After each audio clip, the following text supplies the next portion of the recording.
자, 33페이지 피시게 되시면 우리가 지금부터 공부를 하게 될 내용에 대해서 뭘 배우는지를 알 수 있습니다. 우리가 지금부터 뭘 배우게 될 것이냐? 전류, 전압, 저항에 대해서 공부를 할 거고, 이건 뭐야? 전류, 전압, 저항에 대해서 공부를 할 거고, 자, 제일 처음으로 우리가 배우게 될 것은 바로 전류라는 것에 대해서 공부를 할 겁니다. 오케이?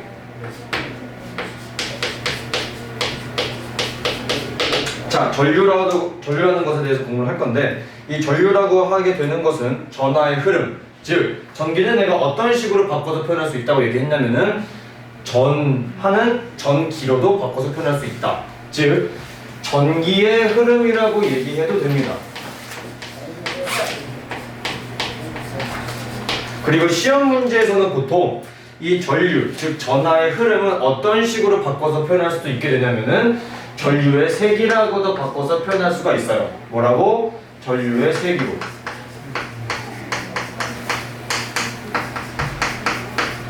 아시겠죠? 앞에서 우리가 배웠던 내용들과 여기 많이 겹쳐 있으니까 자세히 확인해 보시면 될 거고, 뒤에서 문제에서 전류의 세기를 구하라 했을 때 뭘 구하는 거지? 라고 헷갈릴 필요 없이 전류값을 구하면 되는구나 라고 인식하시면 되겠습니다. 자, 앞으로 전류, 전압, 저항에 대해서 공부를 할 건데 이 세 가지 친구들이 가장 중요한 것들이 몇 가지 존재해요. 첫 번째는 기호가 굉장히 중요합니다. 그리고 두 번째로는 단위가 굉장히 중요해요. 저 두 친구들에 대해서 한번 공부를 해보도록 하겠습니다. 전류의 기호는 라지 I로 쓰게 돼요. 라지 I고요. 단위는 총 두 가지가 존재해요. 첫 번째로는 밀리암페어라고 읽게 되는 MA로 쓰게 되는 것이고, 그 다음은 라지 A로 쓰게 되어서 우리가 읽을 때는 암페어라고 읽습니다. 자, 밀리암페어와 암페어는 약 1000배의 차이가 발생이 될 것이고요.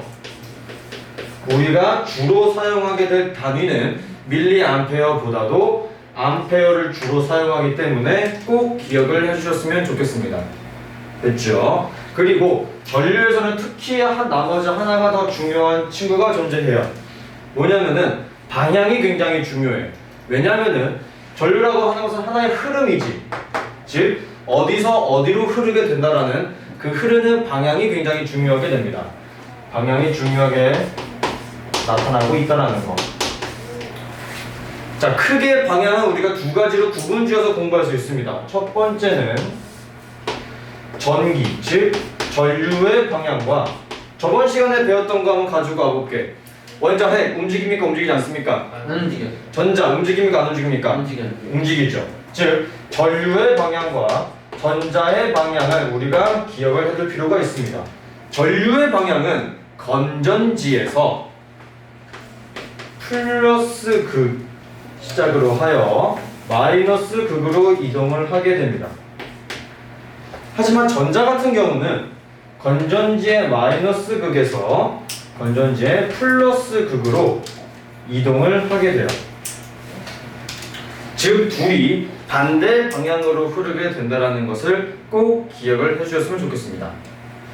그리고 그 다음 밑에 그림에 나와 있는 거 보시게 되시면 전자 같은 친구는 전류가 흐르지 않을 때 자기 마음대로 굉장히 자유분방하게 불규칙적으로 이동을 하고 있지만, 전류가 흐를 때는 전자는 마이너스에서 플러스 방향으로 흐르게 될 것이고 전류는 그와 반대로 움직이게 된다는 거 꼭 기억을 해주셔야 됩니다.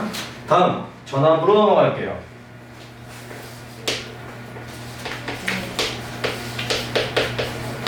자, 전압은 전류를 흐르게 하는 능력이야. 무엇을 흐르게 하는? 전류를 흐르게 하는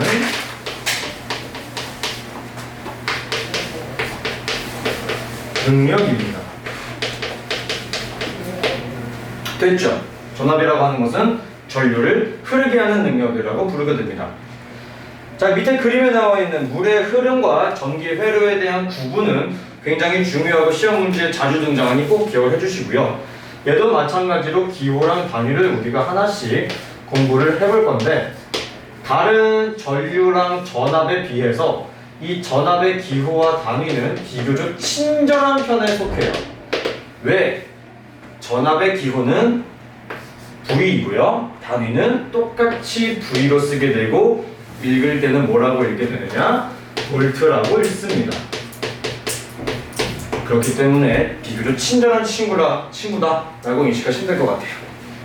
자, 세 번째로는 우리가 초등학교 때 살짝 공부를 하긴 하지만 기억이 안 났을 때를 대비해서 전기 기호에 대해서 살짝 한번 공부를 하고 넘어가 볼게요. 전기 기호에 대해서 살짝 한번 공부를 해볼게. 첫 번째 전기 기호는 이렇게 생긴 친구야. 얘는 무엇을 의미하는 거냐면은 그렇지, 전지를 의미합니다. 긴 쪽이 플러스를 의미하고 짧은 쪽이 마이너스를 의미합니다. 그 다음으로 가장 흔히 나오는 친구 중에 하나는 이렇게 생긴 친구가 존재해요. 얘는 전구예요. 그리고 한 가지 더 꿀팁. 현재 우리가 그냥 전구라고 보고 있지만 실제 전기 회로도에서는 전구가 저항으로 인식되고 표현될 수도 있으니 이것까지는 꼭 기억을 해주셨으면 좋겠습니다. 그리고 세 번째로 등장하는 친구가 바로 이렇게 생긴 친구예요. 굉장히 울퉁불퉁하죠? 그래서 제 이름은 저항입니다.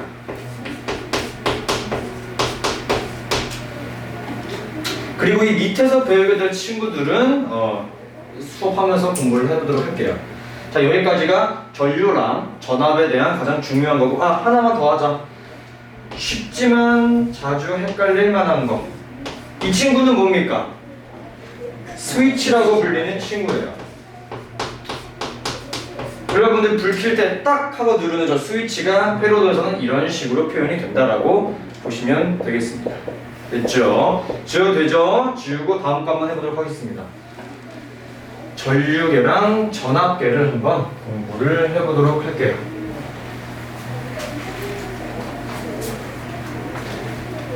네 번째라고 표현을 할게. 전류계와 전압계.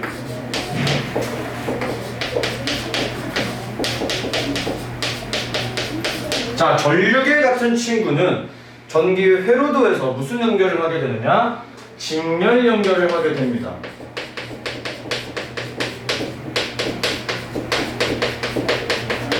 전압계 같은 친구는 회로도에서 병렬 연결을 하게 돼요.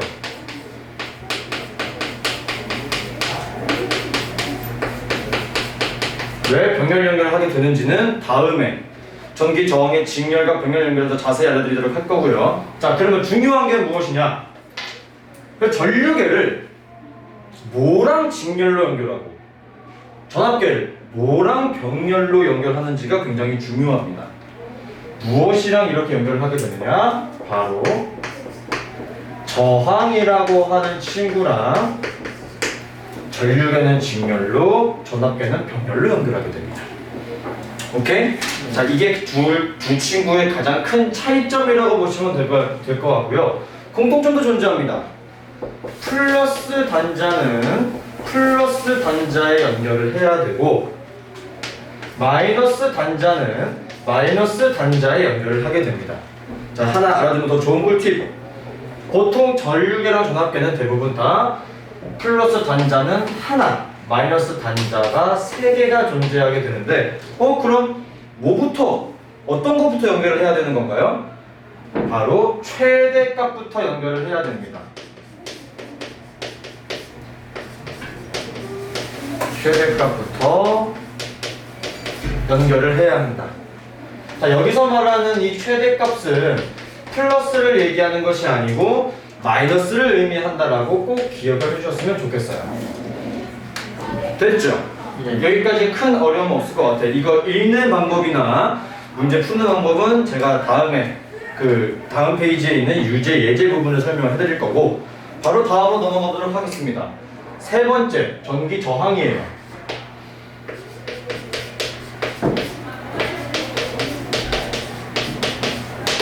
자, 전기 저항의 사전적 정의는 무엇이냐면은 전류의 흐름을 방해하는 거야. 전류의 흐름을 방해한다.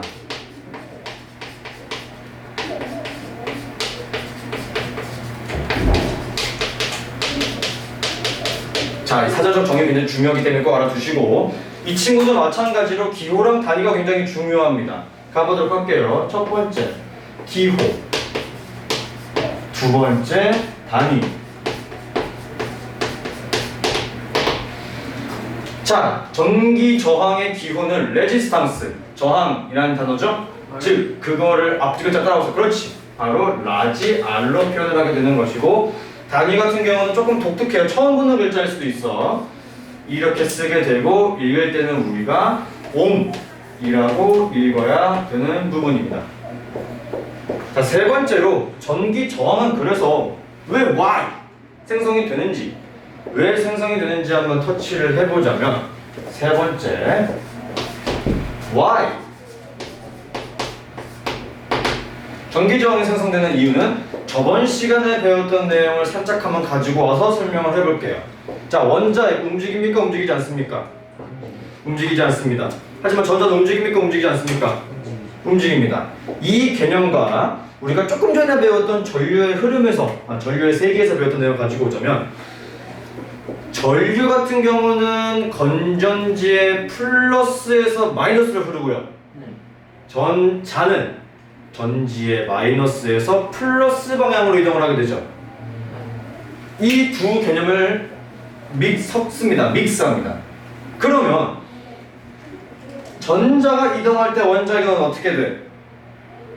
가만히 정지하게 되겠죠. 그쵸? 그러므로 인하여 전자가 이동하면서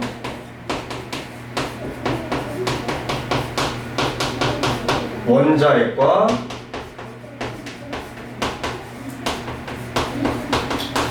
충돌하기 때문이다. 그래서 제가 저번 시간에 원자핵이 움직이지 않고 전자가 움직인다는 사실에 대해서 굉장히 강조하고 중요하다라고 얘기했던 게 바로 여기서 또 다시 한번 응용 활용이 되기 때문에 계속해서 강조를 했다. 그렇게 이해를 하시면 될 것 같아요. 됐죠? 자, 이거 한번 지워도 되지? 지우고 그 밑에 나와 있는 전기 저항의 길이와 단면적에 대해서 공부를 해보도록 하겠습니다. 또다시 네 번째로 쓰게 되겠네요. 저항의 길이와 단면.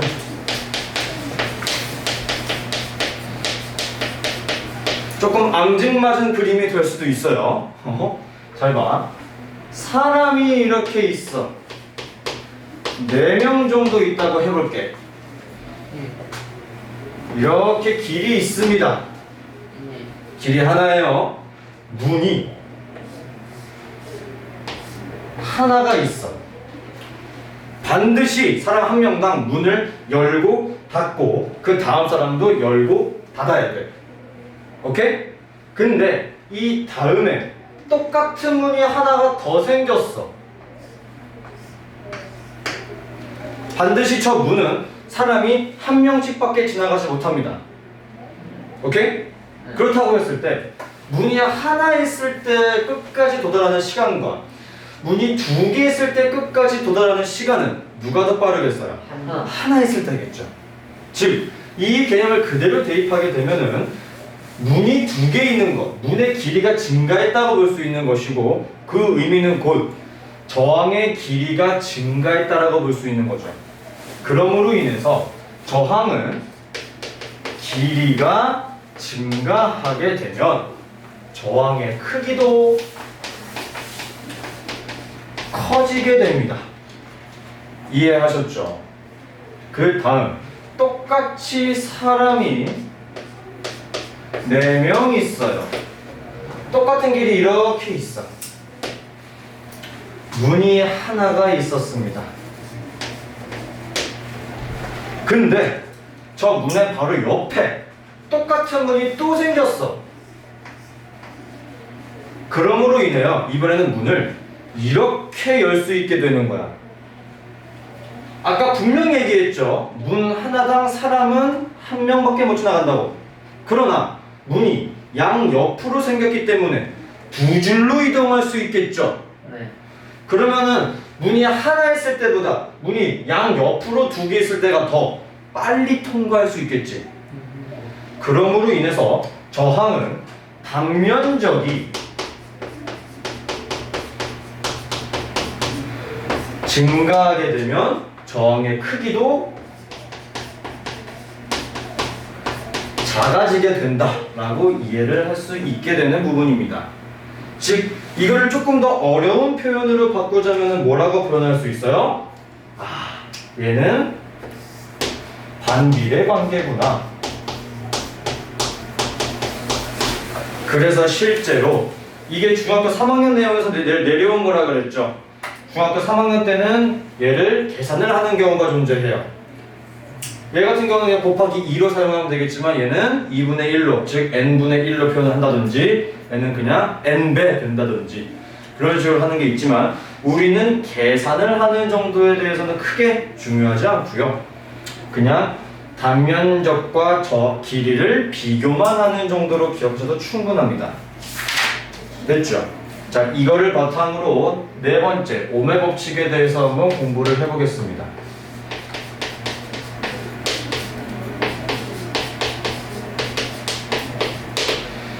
오매 법칙은 제가 수도 없이 설명을 해드렸어요. 이 동그라미 실력이 점점 일취월장하고 있어. 이거 어디서 많이 본 그림이지. 수학 시간에 배웠던 거속시랑 굉장히 많이 흡사합니다. 그러므로 인해서 위에는 V, 아래는 I와 R이 대입을 하게 된다. 됐죠? 자, 우리가 앞에서부터 배웠던 전류, 전압, 저항을 순서대로 한번 공부를 해볼게요. 첫 번째, 전류는 그럼 식이 어떻게 될까요? R분의 V. 퀀텀 질문, I의 단위는? 암페어. 암페어. 네. 자, 이게 왜 중요하냐면 시험 문제에는 밀리암페어로 등장을 할 거예요. 그런 경우도 있어요. 하지만 우리가 답을 쓸 때는 반드시 뭘로 표기를 해줘야 한다? 암페어로 표기를 해줘야 돼요. 왜? 이 식에 들어가는 단위 자체가 암페어예요. 아시겠죠? 그러니까 밀리암페어로 나와 있으면은 오매 법칙에 대입을 할 때도 암페어로 표기를 해줘야 한다는 사실이 굉장히 중요합니다. 아시겠죠? 두 번째, 전압을 쓰자면은 I 곱하기 R이 되겠죠. 그쵸? 네. 그래서 문제는 밀리암페어로 등장했어도 이 식에 대입을 할 때에는 I 값에 반드시 암페어를 집어 넣어줘야 한다. 이해하셨습니까? 이게 별거 아니지만 사실 소수점짜리 하나에서 두 개만 왔다 갔다 하는 건데 답이 너무나도 달라지게 돼요. 계산은 다 해놓고 계산 풀이는 다 맞았는데 소수점 자리가 틀려가지고 답이 틀린다. 너무 아까우니까 그런 거 틀리지 말라고 얘기하는 겁니다. 자, 그 다음 마지막 R 값은 I분의 V로 들어가게 되겠죠. 자, 전압의 단위에는 쉽게 볼트였고요. 저항의 단위는 뭐였죠? 그렇지, 이렇게 써야 되는 옴이었다 라고 이야기할 수 있습니다. 자, 밑에 있는 전류 전압 관계랑 전류와 저항의 관계를 한번 얘기를 해볼 건데 딱히 크게 할 얘기가 없어요. 왜냐면은 전류라고 하는 것은 전기의 흐름이었고 전압이라고 하는 것은 그걸 흐르게 하는 능력이었어. 자연스러운 얘기겠지만 능력이 좋으면 자연스럽게 효율도 좋겠죠.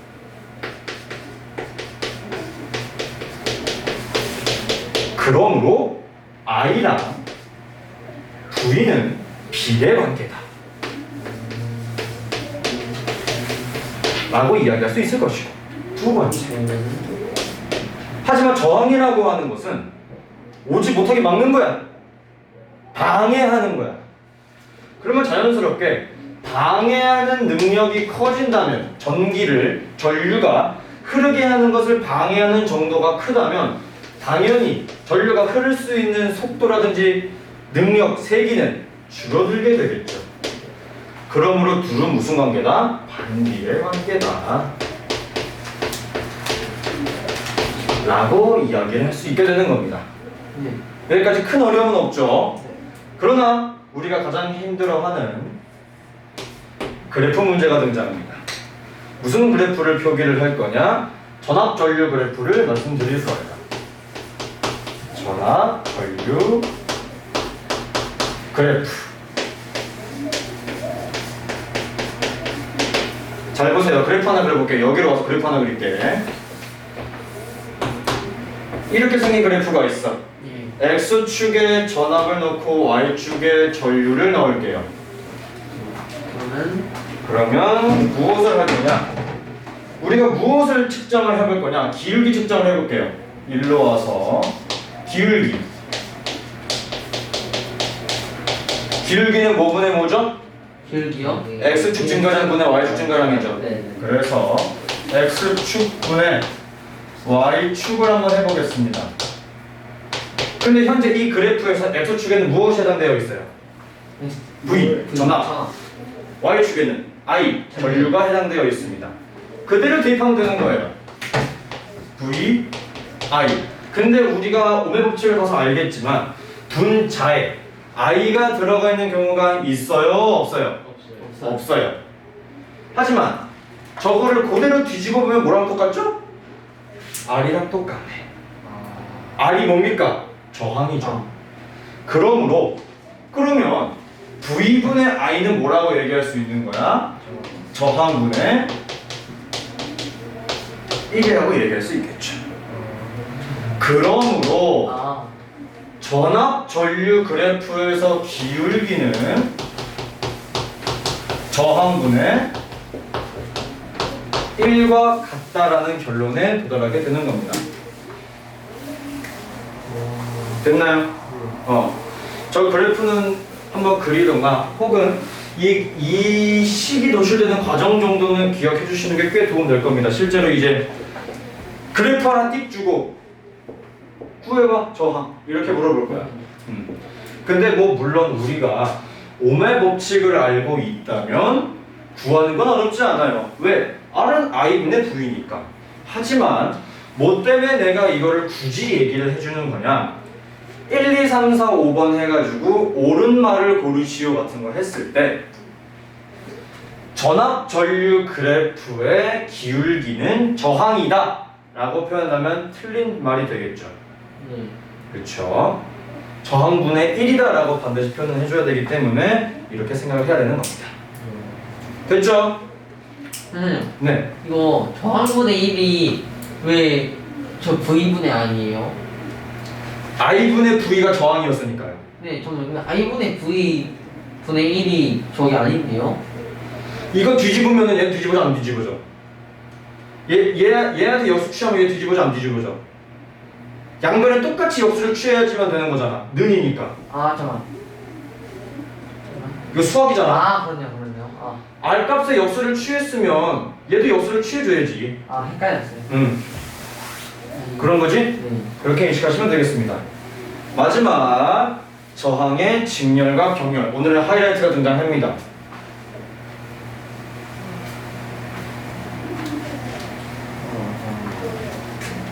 적어도 돼요? 네. 한번. 여기만 아무나 없게 이렇게. 자, 저항의 직렬과 경렬.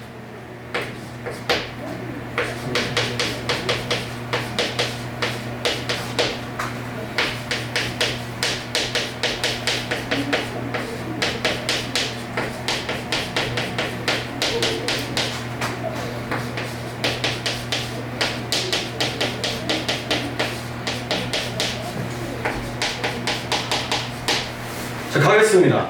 첫 번째, 직렬 연결.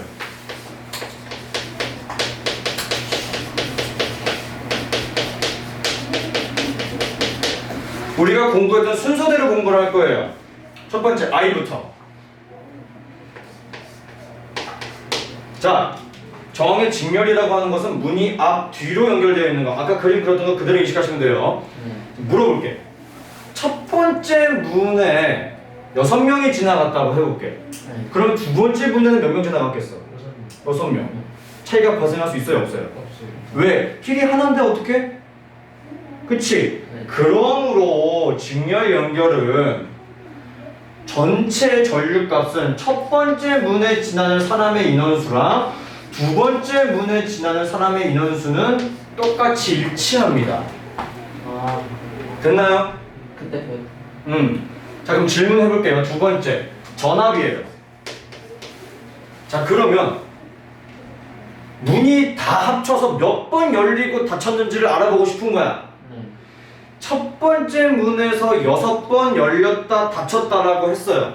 그럼 두 번째 문에서는 몇 번 열렸다 닫혔을까? 6번. 그럼 총 문이 열린 횟수는 몇 번이야? 12번. 아, 첫 번째 문이 열린 횟수랑 두 번째 문이 열린 횟수를 더해줘야지만 총 열린 횟수를 우리가 구할 수 있겠네요. 아, 이렇게 인식하시면 되겠습니다. 아 그때 이게 안 되는데 그거는 이해. 내가 설명을 좀 업그레이드 해봤지. 두 번째, 병렬 연결입니다.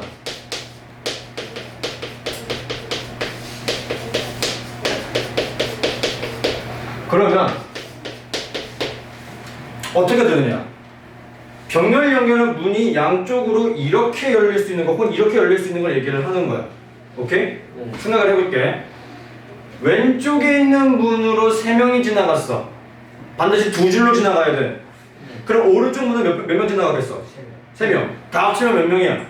6명. 총 지나간 인원수가 구해질 수 있는 것이겠죠. 네. 그러므로 병렬 연결에서는 왼쪽 문을 지나는 인원수와 두 번째 문을 지나는 인원수를 더해줘야지만 총 인원수를 구할 수 있는 것이겠죠. 그리고 병렬 연결 같은 경우는 반드시 2명이 동시에 지나가야 돼. 그럼 문이 한 번에 열려야 되겠지. 네. 그치? 그래서 왼쪽 문이 3번 열렸으면 오른쪽 문도 반드시 똑같이 3번 열렸겠죠. 문이 총 열린 횟수는 왼쪽과 오른쪽이 정확히 일치하겠지. 네. 반드시 2명씩 지나가야 되는 거니까. 그러므로 V, 즉 전압은 문이 열린 횟수는 왼쪽과 오른쪽이 똑같이 일치하는 거예요. 동시에 열리니까. 이해하셨습니까? 됐어요? 이렇게 이해를 하시면 되는 부분이겠고, 아니 근데 그 물에도 문이 열린 횟수는 6번은 맞잖아요. 아, 동시에 열리고 문이 하나라고 봐야 돼, 거기는. 아 그래요? 그런 식으로 인식을 해줘야 되는 거야. 오케이? 그래서 첫 번째 얘는 사람의 인원수.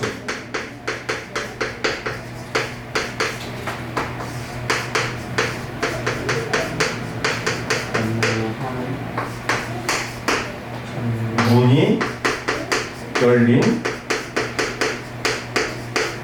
횟수. 지금 너희들이 왼쪽 오른쪽 문이 따로따로 열리는 거라고 생각하지 말고요. 회전문처럼 반드시 같이 움직이는 거라고 인식을 하면 될 것 같아요. 그냥 문이 얘는 하나야. 근데 크기가 커진 거지. 근데 그거 말고 저 문 열린 횟수는 그러면은 뭐예요? 문 열린 횟수는 여기서는 뭐예요? 병렬에서는 그러니까 이거를 아니, 잠깐만 그게 아니라 그 이게 이해가 안 되는 게 아니라 저 사람의 인원수는 이 문제에 와서는 뭐랑 바꿀 수 있어요? 전류의 흐름, 전류의 흐름? 전류의 세기. 아 전류의 색이에요? 문 열린 횟수는 전압. 그러니까 전압을 구하시오 하면은 병렬 연결해서 전압을 구하려면은 하나만 구하면 전체랑 다른 저항에 걸린 전압도 구할 수 있을 것이고, 아 전류의 세기를 전체 전류를 구하시오라고 한다면은 네. 첫 번째 저항에서 걸린 전압 전류의 세기랑 두 번째 저항에서 걸린 전류의 세기를 더해야지 구할 수 있는 거지. 네. 하지만 직렬 같은 경우는 저항의 첫 번째 저항 어떤 거랑 상관없어. 한 저항의 전류의 세기를 구하면은 전체에 걸린 전류의 세기랑 다른 저항에 걸린 전류의 세기를 똑같이 구할 수 있을 것이고, 직렬 연결해서 전체 전압을 구하시오라고 했으면 네. 첫 번째 저항에 걸린 전압과 두 번째 저항에 걸린 전압을 더해주면 된다. 이렇게 가는 겁니다. 압력은 문 열린 횟수죠? 네. 됐어요. 그리고 우리가 방금 저항에 대해서 얘기를 하면서 공부를 했어요. 무엇을 공부를 했느냐? 길이가 증가하면 저항은 어떻게 돼? 길이가 증가하면 저항은 커져요. 단면적이 증가하면 저항은 줄어요. 잘 줄어요. 그러므로 저항의 직렬 연결은 문이 앞뒤로 연결된 것이기 때문에 길이가 증가했다라는 거랑 마찬가지가 될 것이고 그러므로 저항은 어떻게 된다? 그렇지, 증가한다. 하지만 병렬 같은 경우는 길이가 아닌 단면적이 증가했다라고 말씀을 드릴 수 있을 것이고요. 그러므로 저항은 어떻게 된다? 그렇지. 이렇게 되는 겁니다. 그리고 한 가지 우리가 제일 중요한 거 뭐였어? 이 친구들 이렇게 이해해도 굉장히 편하지만 문제를 빠르게 풀려면 내가 어떻게 해야 된다 그랬어? 그 반대로 이어지는. 뭐가 움직여야 되는 거야? 가운데 수식이 그대로 움직이게 된다라고 공부를 했었죠. 그러므로 제가 병렬까지 굳이 외우라고 하지 않았고 직렬 연결에 대한 가운데 수식 정도만 기억을 한 다음에 병렬에서는 이거 뒤집어서 인식하시면은 쉽게 문제는 풀릴 거라고 제가 말씀을 드렸었습니다. 그쵸? 네. 그렇게 이해하시면 되겠습니다. 진도 여기까지. 얘네 얘기는요.